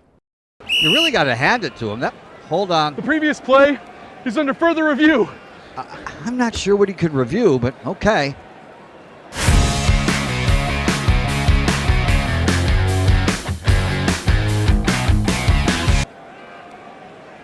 Sure has been a while. Dine in at Hurricane Grill and Wings for the football season. Well, there he is. Oh, what is that? The Action Sports Jax 24/7 network is streaming. I'm Stuart Weber, and I'm here to teach you a nice 3-step process on how you can watch all your favorite programming from the Brent and Austin Show every weekday 10 a.m. to 1 p.m. or the Cup Date with me. It's fantastic. We talk NASCAR. It's a great time. Wednesdays at 1 o'clock. All right, first step, easy. Download the Action News Jax app. You probably already have it downloaded on your phone, so you might already have that one taken care of. Step 2. See that stack of pancakes up there? You click that stack of pancakes, and it's going to bring down step number 3, which is a full screen of all the different streams that you can click on, including the Action Sports Jax 24/7 stream. You click that, the video's rocking and rolling on your mobile device. You're watching all the shows you want to, and you're having a good time. You can also do it on your smart TV with the Action News Jax Now app.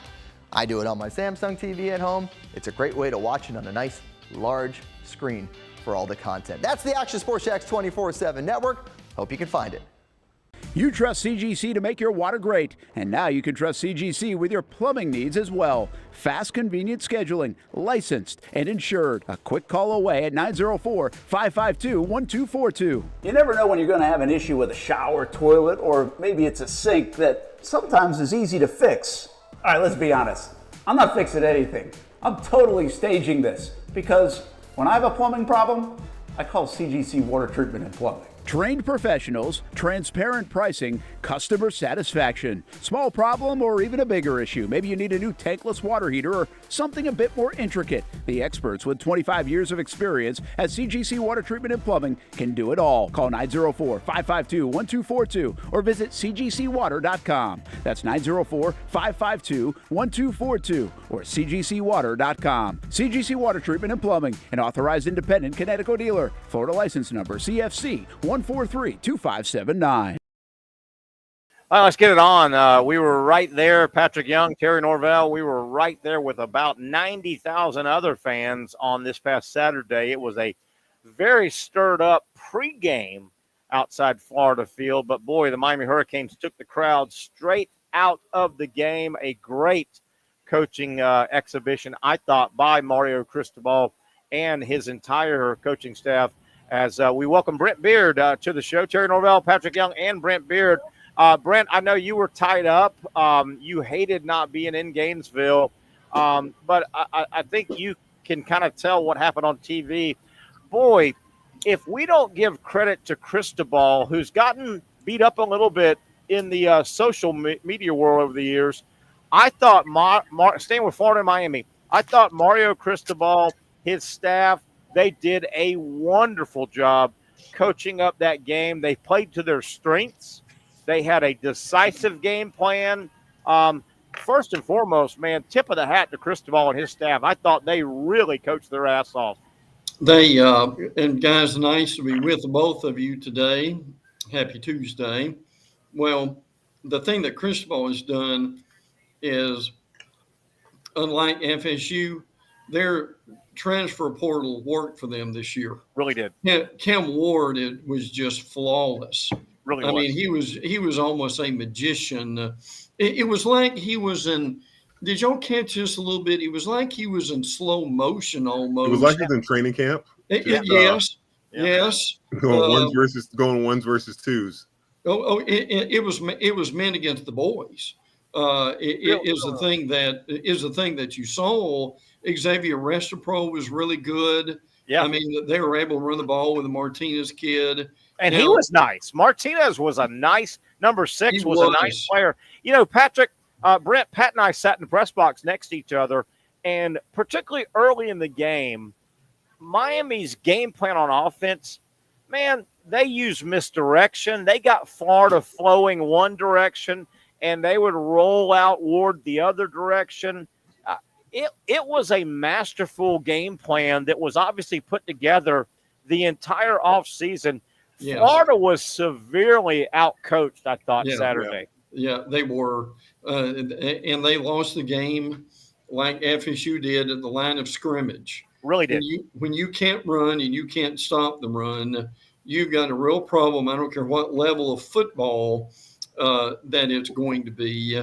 But I mean, Florida had and I'm curious. I bet both of you saw this. Florida had way too many busts in that secondary, in that linebacker group. Right, guys? They weren't communicating. And I had a consultant friend that mentioned this to me today. He said that, see if you saw this.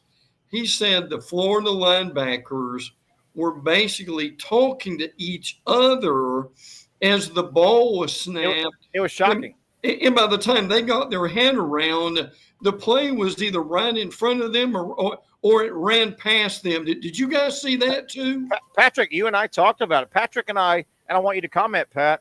We're sitting next to each other, and I used the phrase, Florida defensively looks like every snap looked like a Chinese fire drill, and I'm not being rude here. Or it looked like they were playing a game of charades. They were doing hand signals and shaking heads. And what, Patrick, it was shocking from the press box view, wasn't it?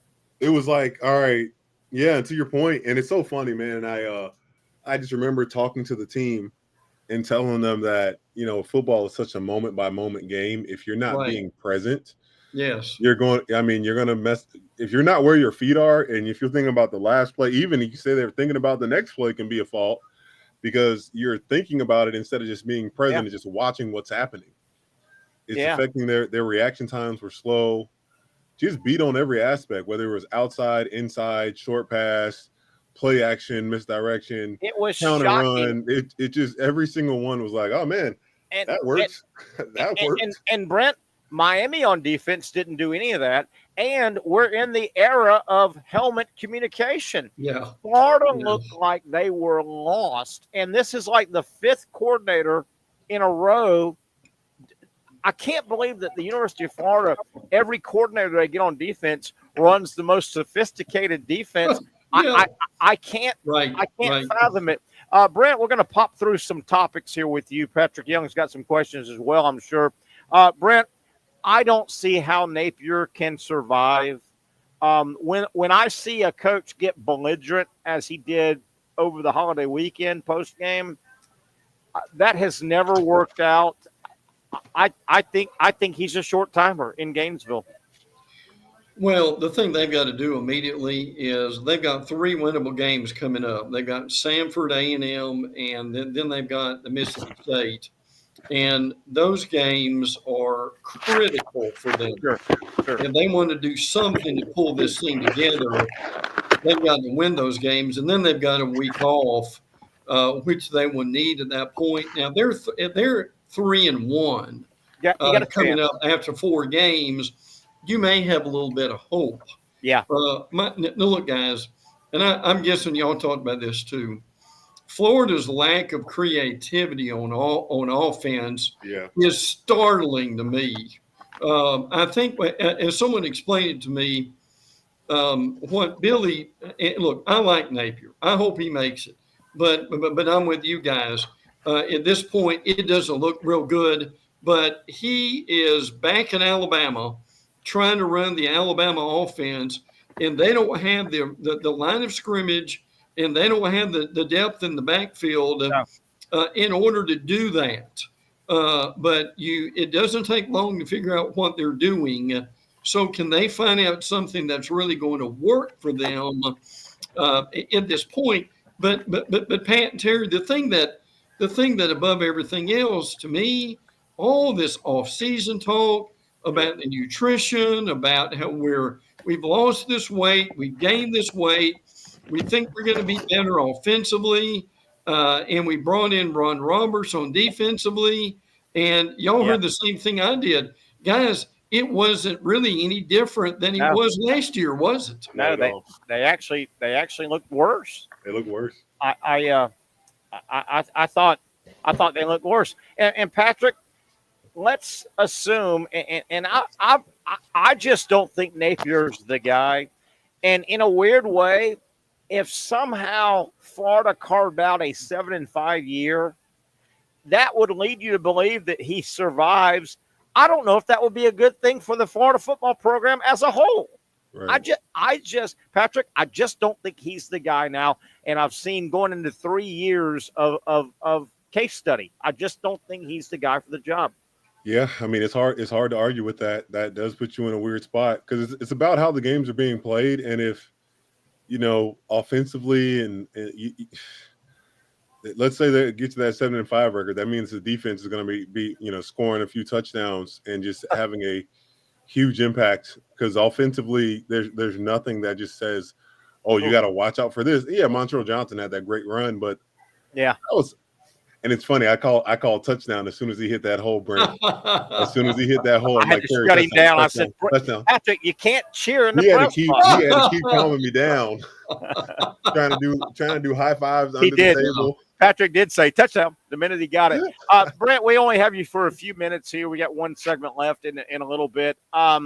Just a back-to-back miserable performance by Florida State across the board.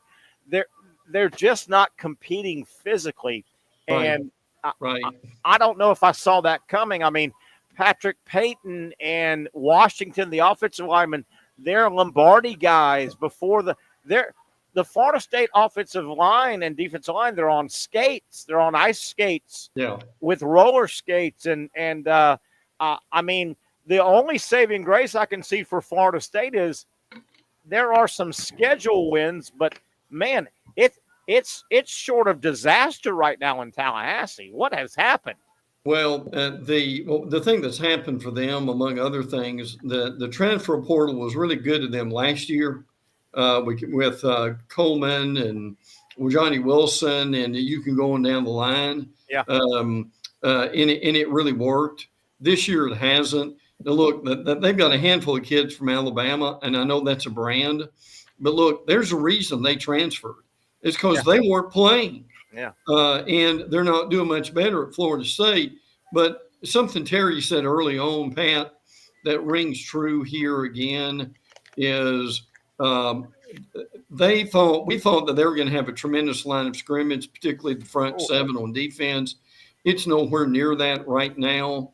But the thing, and the other thing they've got to do is, look, at some point you just got to admit this. This DJU thing's not going to work. I'm sorry, it's just not. And the sooner they can put Brock Glenn in the game. Brent, do you feel like? I mean, don't get me wrong. We can't interpret feelings, but looking at DJU on the side, man, and we've seen other quarterbacks and mannerism. I'm not going to say it isn't like he doesn't care, but man, you melancholy. Where's his frustration? Where's his leadership, picking his guys up? I don't think he is he's not an NFL quarterback. No, stretch. At this point, absolutely not. Now, look, both you guys played, and here's my question for you: is if I had been left out of the playoffs, and I'd spent all summer long bemoaning the fact that we were robbed. I know where you're going. Why? Now explain to me. Okay, you may not have the physical ability, but to Pat's point, why in the world are you not playing with your hair on fire? Oh my God, you're right. And guys, am I wrong with this? I don't see anything, guys. I don't see anything in them that shows me right now they're even trying. Do y'all see the same thing? I'm with you. You would think they'd be going 500 miles an hour. Absolutely. Starting in Dublin. Starting in Dublin, yeah. Yeah, starting in Dublin. I'll tell you another thing that they miss, and I've been harping on this. Trey Benson was a special player. He was. That running back, I'll guarantee you last night, and I'll guarantee you in Dublin, if Benson was on the field last night, he would have popped a first half 40-yarder, and he would have popped the second half 50-yarder. He was a special player, along with Travis, that bailed them out a lot. He bailed them out, and so did Travis a lot over the last couple of years. But, man, you look at the whole – you got many drop passes. Yes. Yeah. A lot of passes knocked down at the line. The touchdown that he missed, the wide open touchdown, that ball had no touch. None. Right. I mean, it literally could have been just a lob. His receiver had no chance, and that could have won the game for him. He doesn't throw a catchable ball. Brent, let's pop through a couple of other programs winning and losing over the extended weekend. I'm still not sure how LSU lost that game last night. Really? I think Patrick agreed with me earlier when we talked about it.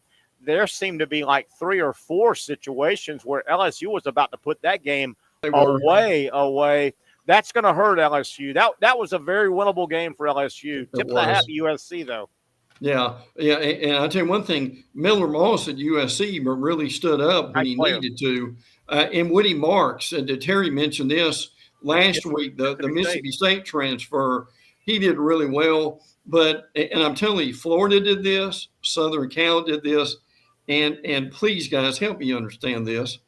Why in the world, when your team is about to get the ball back, that you feel that it's necessary to have a personal foul on the blooming quarterback that extends these drives? And I'm now, you can't tell me these guys haven't worked on this the entire summer long. Where is this foolishness coming from? Brent, well, Boston College last night had multiple times where they with discipline, their players pulled up from getting a penalty. They really did. I saw that. Boston College had a lot of engagement and hold the guy and not throw him on the ground. They had a lot of that. They were great win for Boston College. Miami, great win. Vanderbilt. What about a big the SEC had a tough weekend. Vanderbilt, I nearly picked them with the points, but what a tip of the hat to Vanderbilt. Great win for Vandy over Virginia Tech. Listen, Diego Pavia is our new hero, okay? He's something. He's got the courage of Patric Young. Listen, this kid, did y'all see this? He said after the game, he went in the huddle with the players and the coaches, and he said, "Give me the ball. Nice. I'm going to win this game." Nice. And look, you got to admire a kid for wanting to do that. I thought that was because Vandy did Vandy things. They missed the field goal right before regulation, and then they get the ball back. They're able to win the game. I tell you, big plus there. Jerry Kill, the coach, has been around a good bit. He was with Diego at New Mexico State. And he comes over to Vanderbilt. Look, I'm not exaggerating about this. That was one of Vanderbilt's biggest wins probably in 10 years. Hey, Vanderbilt right now has a starting quarterback, Diego Pavia. The kid you just referenced that won the game basically and led Vanderbilt. Vanderbilt has a starting quarterback that will finish the rest of the year, knock on wood, that has a win at Auburn and over Virginia Tech. When did Vanderbilt say that? Yeah, absolutely. How about that? Hey, Brent, good stuff. We're going to get out of here. Our show has flown by. Hope to catch you the rest of the week. We got a lot more college football to talk about, buddy. Thank you. Hope to see you guys tomorrow, okay? Appreciate you, buddy. That's Brent Beal. Let's take a quick break. We're going to try and get Trivia Patrick on for a quick second, Patric. Young, as we're going to show him how smart we are, okay? We're going to take a quick break and come back on the other side. It's the Young and Norvelle Show, wrapping things up on a Tuesday from Hurricanes, Jointon Creek.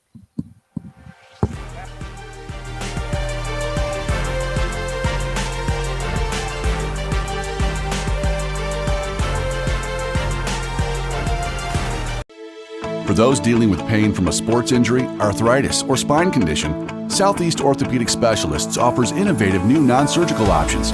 Our regenerative medicine treatments, including platelet-rich plasma and other regenerative treatments, use your body's own restorative cells to aid in treating injuries. These procedures are performed in our offices and typically require minimal downtime. If you want to get back to doing what you love, our regenerative treatment options may be right for you. For more information or to schedule an appointment online, visit our website.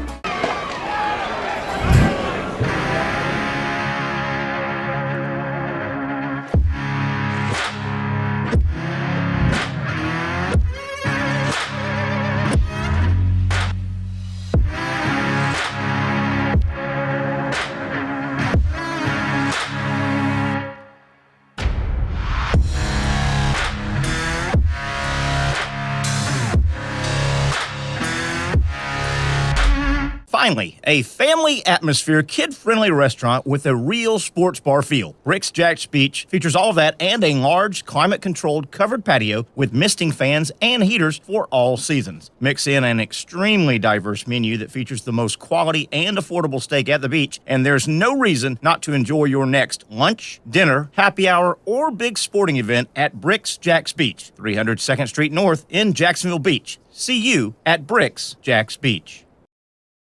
You really got to hand it to him. That hold on. The previous play is under further review. I'm not sure what he could review, but okay.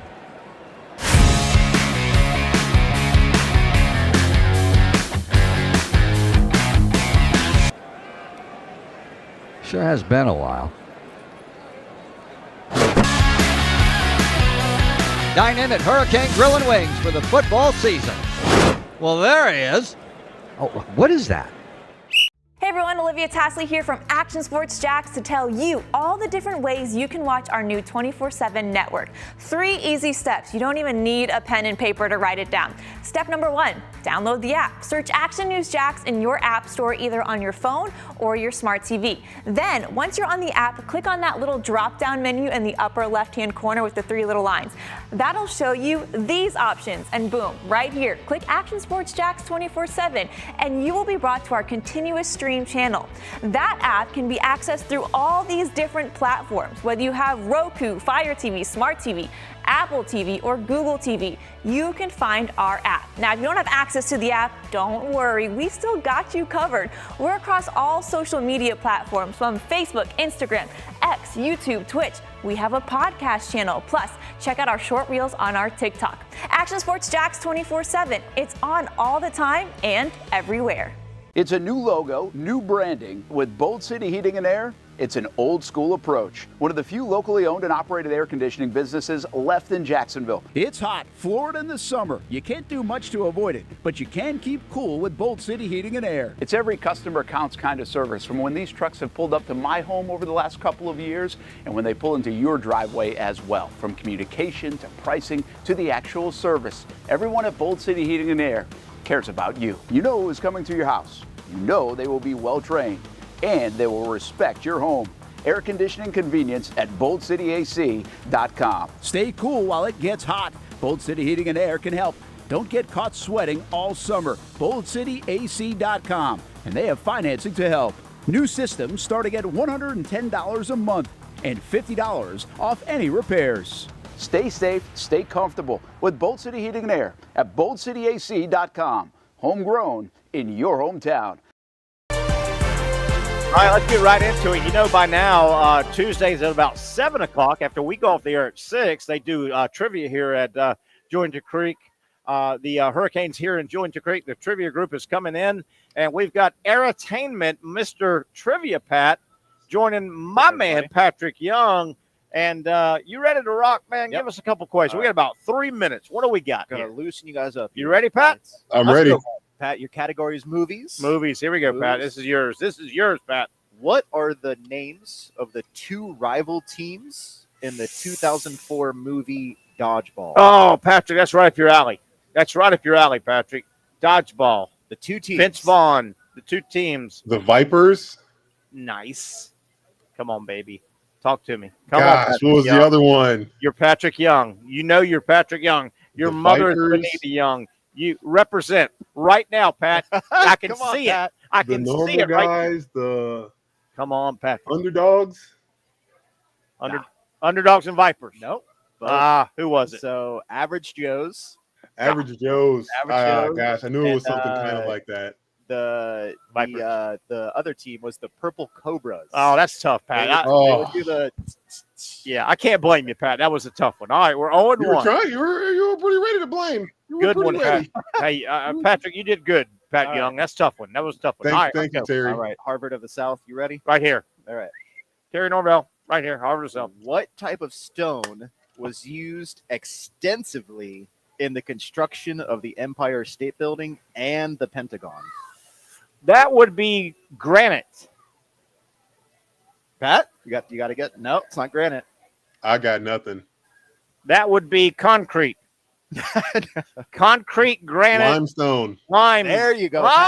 There you go. Pat. That was it. Yeah, Patrick that's Young. limestone. Patrick Young. All right, we're 1.5. We see who really carries. Patrick Young. That's my man right there. You're my man, Pat. Patrick I'm Young. happy to All hear I made it. right. Should have been granite, by the way. Stupid question. That's a bad question. Bad question. Oh, okay. Of All course. right, here we go. Let's go. Hang on, guys. 150. Minute 50. Minute 50. Where's a good question? Not a good one. One that we know. One that you know. All right. Good questions are ones that we know. Good job, Pat, with that limestone. Gosh darn, I wish you'd have said that earlier. Okay. Here we go. Food question. It's a Food, Patrick. He likes to eat. That guy will eat like crazy. It's used in cooking. The stems and leaves of the coriander plant are typically known by what Spanish name in North America? Of the coriander plant? Stupidest question I've ever heard in my life. That is basil. What the heck? That's a hateful Basil. question. Basil. Pat, got a guess? I got nothing. Oregano. Do you guys know it? Oregano. You guys know it. Oregano. No. What is it? That's a bad question. Cilantro. Cilantro. That's a bad question. You got 50 seconds to get a better question than that. Thing ever. Bad question. Cilantro. What is that? A car? Is that like a car in the 70s? Hey, do you drive a Cilantro? No, I drive a Nova. Stupid question, right. Patrick Young. Lars Ulrich is the drummer and co-founder Metallica. of which metal band? Bam, we got Yep, that right. Metallica. You got 20 seconds to get me another one. Patrick, Metallica, pal. 22, 21, in 20. Which state would you find the main campus of Seton Hall University? Jersey. Jersey. That's All correct. right, Patrick, we're winners, pal. There we go. That's a pretty good finish. JU stepped up. Thank you, Pat. Trivia tonight at 7 o'clock. Right here at Hurricanes. Pat Young, you're out of here. I'm out of here. We're all out of here. Talk tomorrow from Twin Peaks.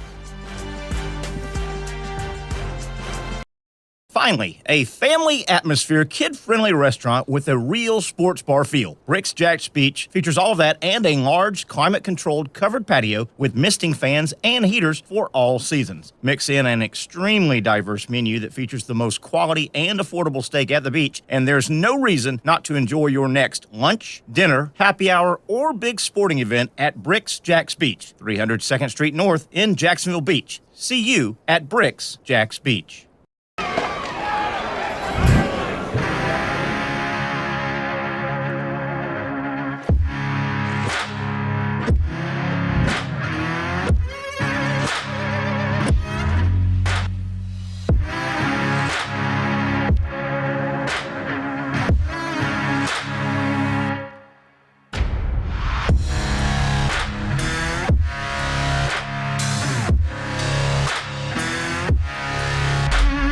For over 20 years, Southeast Orthopedic Specialists has been providing the highest level of orthopedic and spine care to patients throughout Northeast Florida. Now, we're making that same great care even more convenient with Southeast Orthopedic Specialists Direct, a walk-in clinic where you can be seen for pain or injuries with no appointment needed. Staffed by orthopedic physicians and specialists, we offer everything from diagnosis and treatment to imaging and bracing, all with no appointment needed. For more information, hours, and locations, visit our website.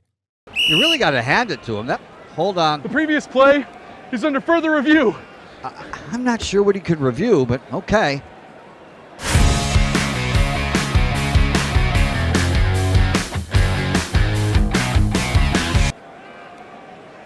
Sure has been a while. Dine in at Hurricane Grill and Wings for the football season. Well, there he is. Oh, what is that? Hey everyone, Olivia Tasley here from Action Sports Jacks to tell you all the different ways you can watch our new 24/7 network. 3 easy steps. You don't even need a pen and paper to write it down. Step number 1, download the app. Search Action News Jacks in your app store either on your phone or your smart TV. Then, once you're on the app, click on that little drop-down menu in the upper left-hand corner with the 3 little lines.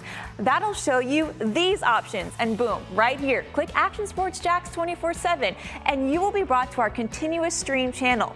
That app can be accessed through all these different platforms. Whether you have Roku, Fire TV, Smart TV, Apple TV, or Google TV, you can find our app. Now, if you don't have access to the app, don't worry, we still got you covered. We're across all social media platforms from Facebook, Instagram, X, YouTube, Twitch. We have a podcast channel. Plus, check out our short reels on our TikTok. Action Sports Jacks 24/7. It's on all the time and everywhere. Summertime means sizzling sales at Nimnick Buick GMC. The #1 Buick GMC dealer in Jacksonville has lots of inventory to choose from with their best price guarantee. Nimnick never charges above MSRP. You can save up to $10,000 off select new GMC Sierras or get rates as low as 1.9%. You know, I'm a truck guy. GMC Sierra, my trim level is an SLT. This one's an Elevation. Pretty good looking color as well. So here at Nimnick Buick GMC, you have a lot to pick from. My father-in-law, he drives this, an Enclave, so I feel like that GMC in the family. 2025 is coming around the corner, which means it's almost time to close out those 2024s this summer. You can schedule a test drive at NimnickBuickGMC.com, and while you're there, check your trade value and customize your payment options. Nimnick is there for you, even on Sundays. Visit the showroom on Phillips Highway or shop online at NimnickBuickGMC.com. Nimnick, your friends in the car business since 1941. GM